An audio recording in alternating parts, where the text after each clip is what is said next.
راحیلہ سے میری دوستی تھی۔ وہ بہت اچھی عادت کی تھی۔ بدقسمتی سے اس کی شادی شوکت نامی ہمارے ایک پڑوسی سے ہو گئی۔ ہم تو جانتے تھے کہ یہ شخص سخت بدمزاج اور شکی ہے، لیکن بیچاری راحیلہ کے والدین نہیں جانتے تھے۔ وہ بہت شریف لوگ تھے۔ اس کے والد منان صاحب کی 4 بیٹیاں تھیں، جن میں راحیلہ سب سے بڑی تھی۔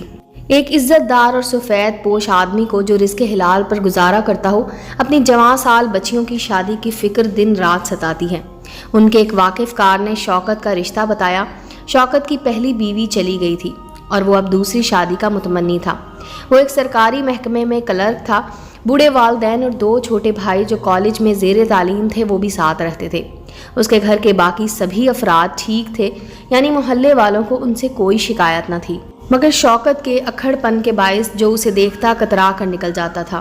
شاید اسی باعث اس کی پہلی بیوی بھی اس کو چھوڑ کر چلی گئی تھی۔ راحیلہ کے گھر والے ہمارے محلے دار نہ تھے۔ ان کو شوکت یا اس کے گھر والوں کے بارے میں کچھ علم نہ تھا۔ منان صاحب کے دوست جس نے رشتہ کروایا، اس نے ان کی بے حد تعریف کی۔ واقعی منان صاحب تو قابل تعریف تھے ہی، تاہم شوکت کے والد بھی بہت نیک اور سیدھے آدمی تھے۔ دونوں بزرگ آپس میں ملے، ایک دوسرے سے بات چیت کی تو منان صاحب کے رشتے کے لیے ہاں کر دی۔ یوں راحیلہ بیاہ کر ہمارے محلے میں آ گئی۔ اس نے آتے ہی گھر سنبھال لیا۔ اپنے بوڑھے ساس سسر کی خدمت میں بھی کوئی کسر نہ اٹھا رکھی۔ شوہر کا ایک اچھی بیوی کی مانند خیال رکھتی تھی۔ اس کی سلیقہ شعاری سے بکھرا ہوا گھر سنور گیا تھا۔ جلد ہی اللہ تعالیٰ نے ایک بیٹے اور پھر بیٹی سے نواز دیا۔ وہ بچوں کی پرورش میں گم ہو گئی۔ اب شوکت کو اتنا وقت نہ دے پاتی کیونکہ اسے گھر داری کے ساتھ بچوں کا بھی خیال رکھنا پڑتا تھا۔ اس بات پر شوکت اس سے الجھنے اور چھوٹی چھوٹی کوتاہیوں پر چیخ چیخ کرنے لگا۔ اگر 5 منٹ کھانا لگانے میں دیر ہو جاتی تو وہ چلانے لگتا اور آسمان سر پر اٹھا لیتا۔ والدین بھی اس کو سمجھاتے کہ پہلے بھی تم نے یوں ہی اپنا گھر برباد کیا تھا، ذرا غصہ پر قابو رکھو، اب تمہارے 2 چھوٹے چھوٹے بچے ہیں، گھر میں کوئی ملازمہ یا دوسری عورت تمہاری بیوی کا ہاتھ بٹانے والی نہیں ہے۔ اس بیچاری کو اکیلے ہی سب کام کرنے پڑتے ہیں، کچھ تو خدا خوفی کرو۔ وہ کسی کی نہ سنتا تھا کیونکہ بدمزاجی اس کی فطرت ثانیہ بن چکی تھی۔ راحیلہ صبر سے برداشت کرتی رہی اور وقت کو خاموشی سے گزارتی رہی۔ وہ کبھی کبھی حالات سے تنگ آ جاتی تو میرے سامنے رو لیتی۔ میں اس کو تسلی دے کر ڈھارس بندھاتی۔ ایک روز کہنے لگی، تانیہ اگر تم مجھے اپنے آفس میں ملازمت دلوا سکو تو ہمارے گھر کے حالات کافی حد تک ٹھیک ہو سکتے ہیں۔ تم تو پہلے ہی گھرداری میں پوری ہوئی جاتی ہو، اب کیسے تم کو شوکت بھائی ملازمت کی اجازت دیں گے؟ کہنے لگی، انہوں نے بھی کہا ہے کہ پڑھی لکھی ہو، اگر کہیں ملازمت کر لو تو ہمارے حالات سدھر جائیں گے۔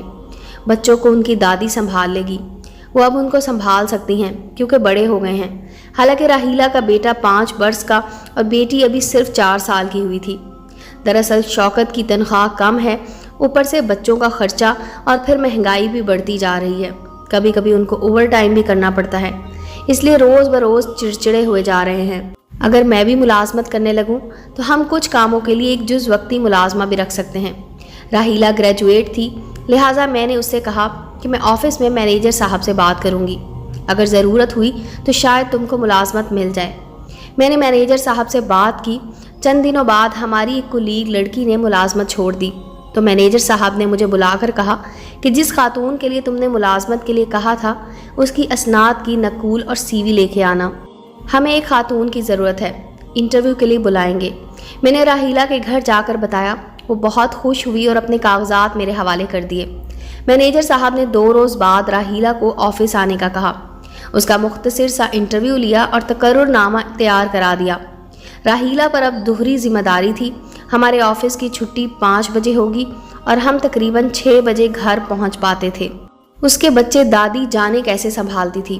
گھر جاتے ہی راحیلہ رات کا کھانا تیار کرتی، جبکہ ناشتہ سے پہلے وہ کچھ گھریلو کام کرنے کے بعد دوپہر کا کھانا بھی تیار کر کے نکلتی تھی۔ انہی دنوں آفس میں ایک اور آسامی خالی ہوئی اور ایک نیا جونیئر مینیجر سیٹ پر آ گیا جس کا نام شہاب تھا۔ شہاب صاحب کا تعلق ایک دوسرے شہر سے تھا۔ وہ کمپیوٹر کا کام جانتے تھے۔ یاد رہے کہ ان دنوں کمپیوٹر نیا دفاتر میں آیا تھا۔ ہمارے آفس میں چند ہی لوگ اس پر کام کرتے تھے، ان میں ایک شہاب صاحب بھی تھے۔ ان کے ذمہ یہ کام لگایا گیا کہ وہ ہم خواتین کو کمپیوٹر کا استعمال سکھائیں گے۔ لہٰذا بریک میں وہ ایک دن مجھے اور ایک دن راہیلہ کی اس ہنر میں رہنمائی کرنے لگے۔ ایک روز باتوں باتوں میں انہوں نے بتایا کہ ابھی ان کی شادی نہیں ہوئی ہے اور گھر بھی دوسرے شہر میں ہے۔ چونکہ مینیجر صاحب ان کے بڑے بھائی کے دوست اور کلاس فیلو رہے ہیں، اس لیے انہوں نے ان کو یہاں ملازمت پر بلایا ہے۔ راہیلہ نے پوچھا، آپ رہتے کہاں ہیں؟ میں فی الحال تو ہوٹل میں کمرہ لے کر رہ رہا ہوں، کوئی چھوٹا سا 2 کمروں کا گھر کرائے پر مل جائے تو اچھا ہو جائے گا۔ تبھی میں نے کہا، اگر آپ کو چھوٹی سی رہائش درکار ہے تو میرے بھائی کے دوست کا مکان خالی پڑا ہے اور اس کی چابی میرے بھائی کے پاس ہے۔ ان کا دوست 3 سال کے لیے بیرون ملک گیا ہوا ہے۔ آپ کہیں تو اپنے بھائی سے بات کروں، یہ مکان آپ کو کرائے پر مل سکتا ہے۔ ضرور بات کریں، آپ کا احسان ہوگا، شہاب نے جواب دیا۔ میں نے بھائی سے بات کی، انہوں نے کہا کہ ہاں مل سکتا ہے۔ شہاب صاحب کو میں نے اپنے بھائی کا فون نمبر دیا تھا، انہوں نے بات کی، دونوں نے آپس میں وقت طے کیا اور میرے بھائی نے مکان ان کو دکھا دیا جو ہمارے گھر اگلے بلاک میں تھا۔ یہ آفس سے بھی زیادہ دور نہیں تھا۔ شہاب نے مکان کرائے پر لے لیا اور اس میں شفٹ ہو گئے۔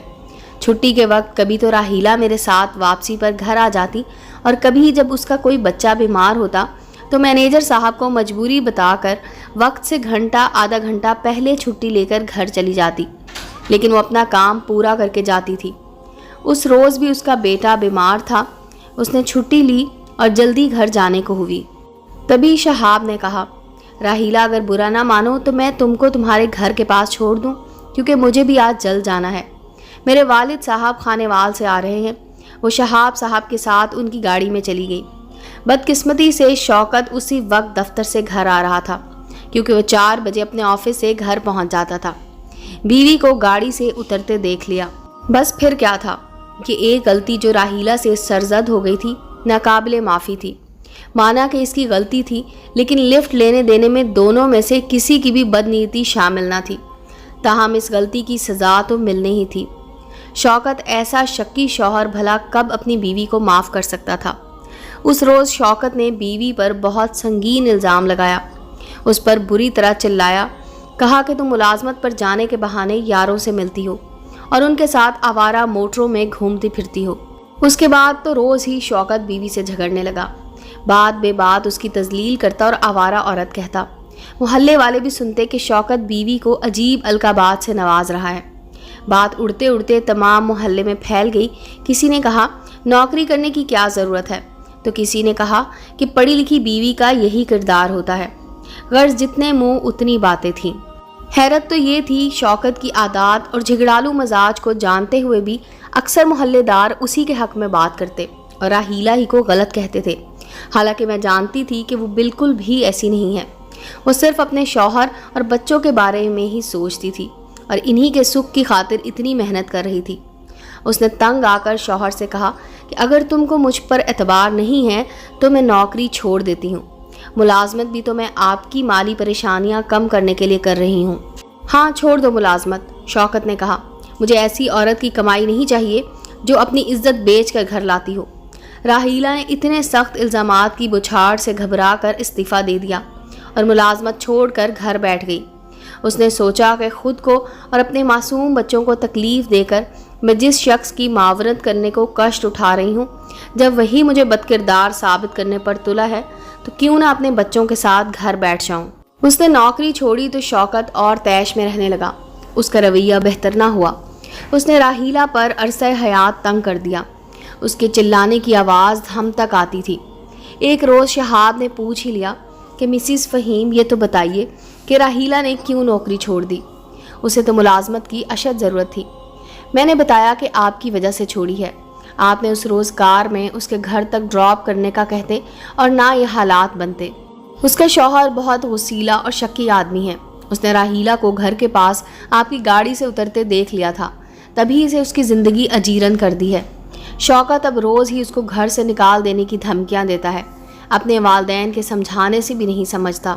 مجھے تو لگتا ہے پہلی بیوی نے طلاق لے لی تھی، وہ راہیلہ کی بھی ایک دن طلاق تک نوبت پہنچا دے گا۔ شہاب صاحب کو بہت دکھ ہوا، کہا کہ راہیلہ سے کہنا اگر تمہارا شوہر تم کو میری وجہ سے گھر سے نکالے یا طلاق دے تو تم مجھ سے رابطہ کرنا، میں اس مسئلے کا حل نکال لوں گا۔ میں نے راہیلہ سے یہ بات کہہ دی۔